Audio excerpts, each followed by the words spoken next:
Hi, I'm Allie Crow Buckley, and you're watching Eclectic Arts Media.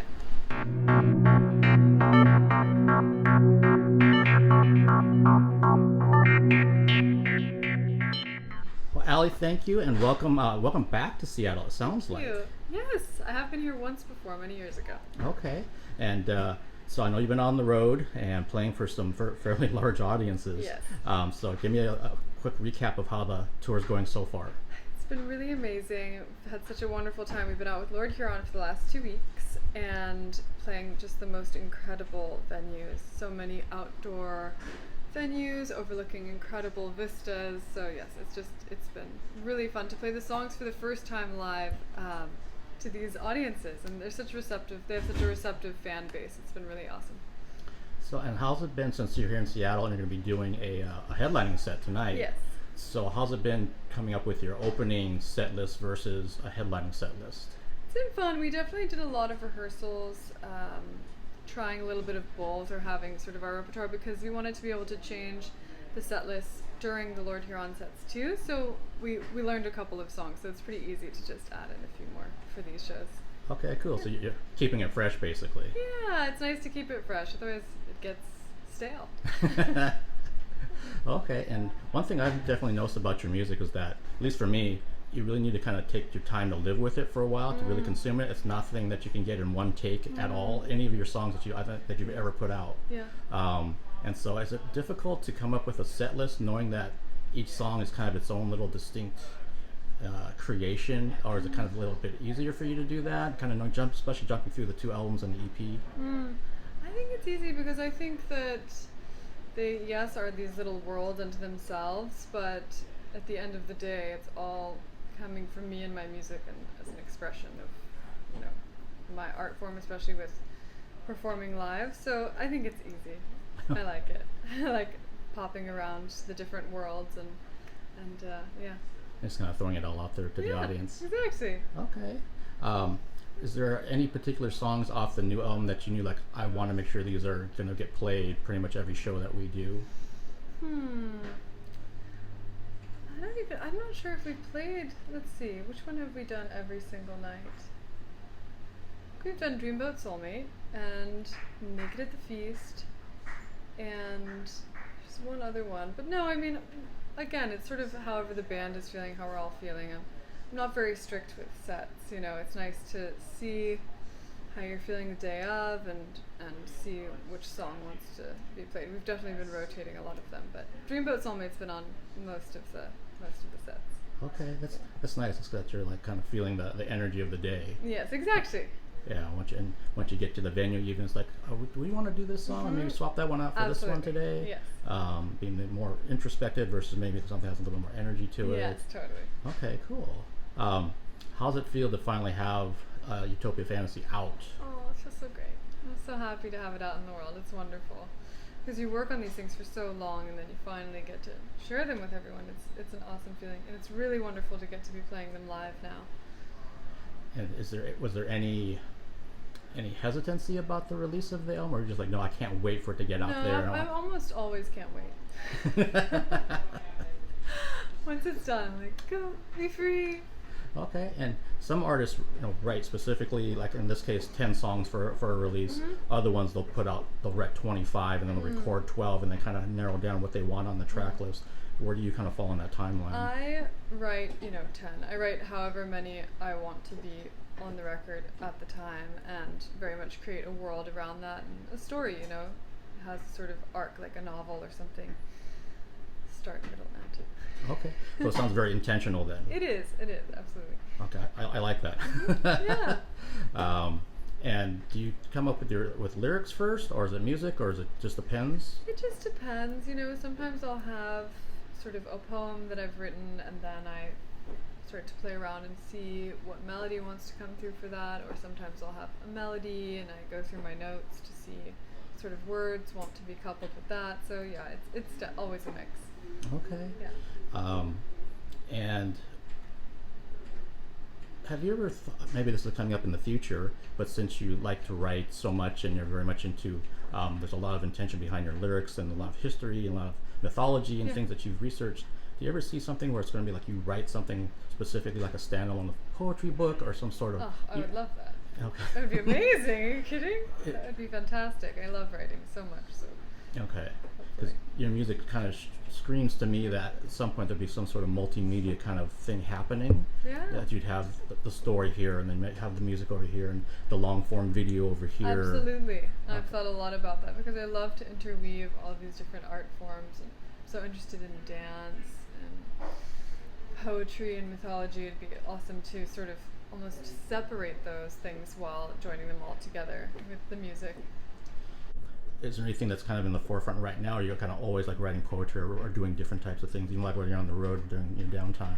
Yeah, I mean, I think I'm always consuming various forms of art, but at the moment, especially sort of being in release mode, as I like to call it, where I'm not creating so much right now, except for within the live performance, you know. So just being out, sort of, it's more of like a release, more of an exhale rather than a sort of taking in to be creative right now. So okay, and that makes sense that the you want to basically enjoy the fact that the album just came out and you're on the road. And it's such a different mindset, you know, to be sharing rather than be sort of introverted. So that's my current cycle in all of it.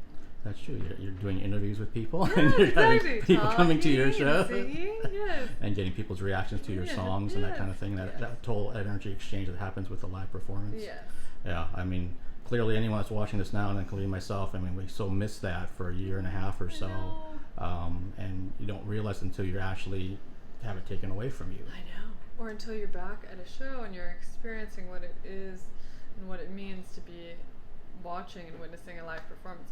It's such an ancient art form. Absolutely. Were there any pluses for you during that time?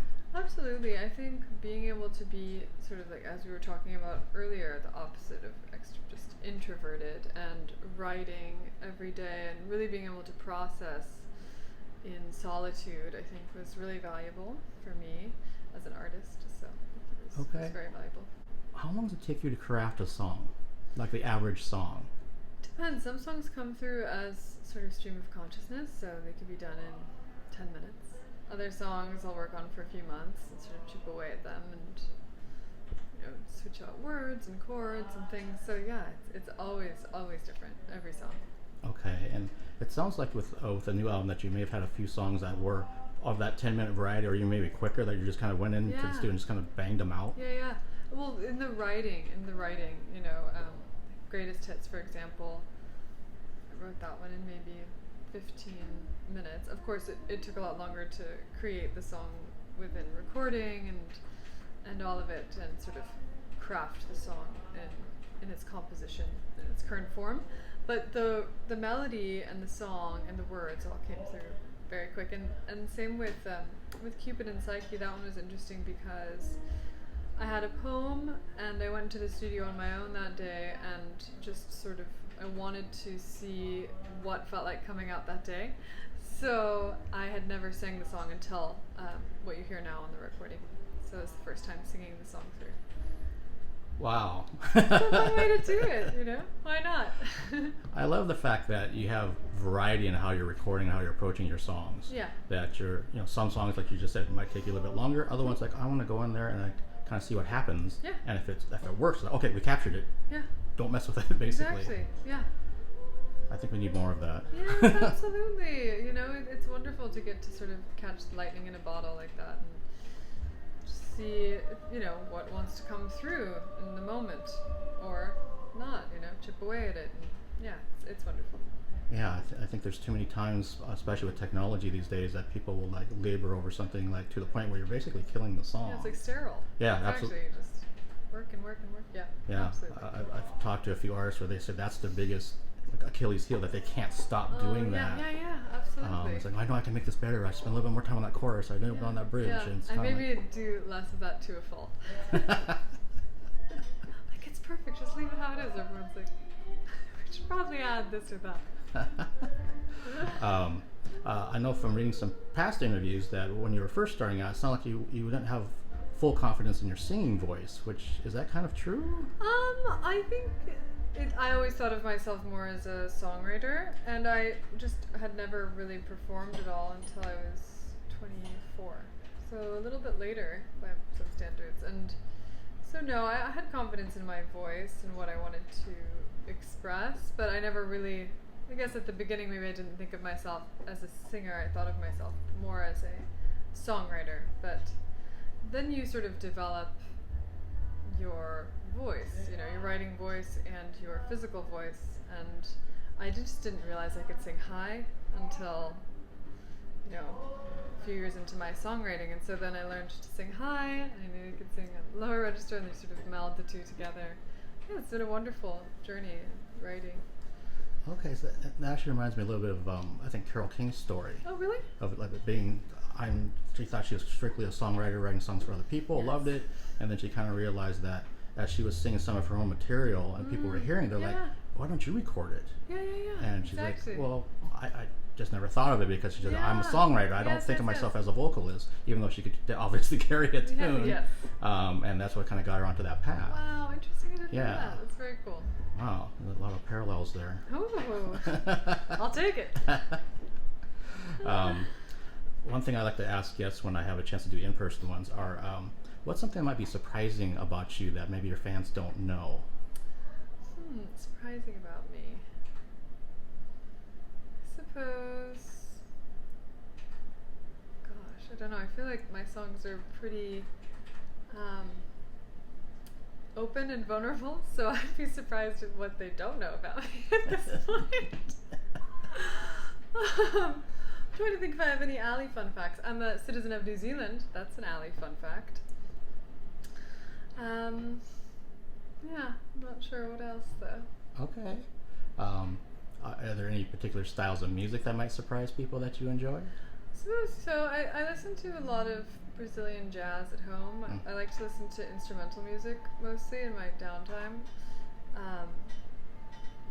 Yeah, I listen to a lot of classical music, a lot of Portuguese music.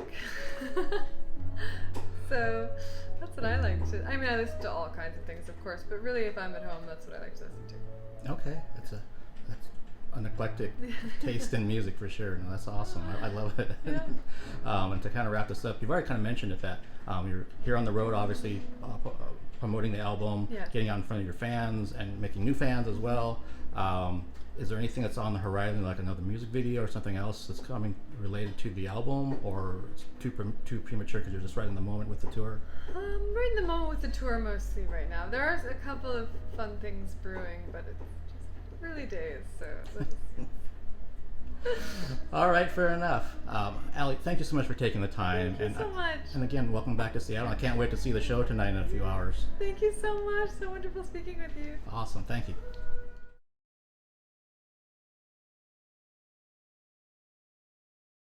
Hi, this is Allie Crow Buckley, and you're watching Electric Arts Media. Close? It's eclectic. Eclectic. I'll try it one more time. That'll be in the blooper reel. That's a 6-hour drive right there. Okay, Eclectic Arts Media. Here we go. Kind of why I'm eclectic arts. Yeah, there you go. You get it. I'm credentialed with the opera and the ballet here in the theater, but then I also cover all kinds of other types of music, and from introspective music to death metal, to everything in between. Absolutely. So, Do you want us to close the doors? that might be great. Yeah. Let me just.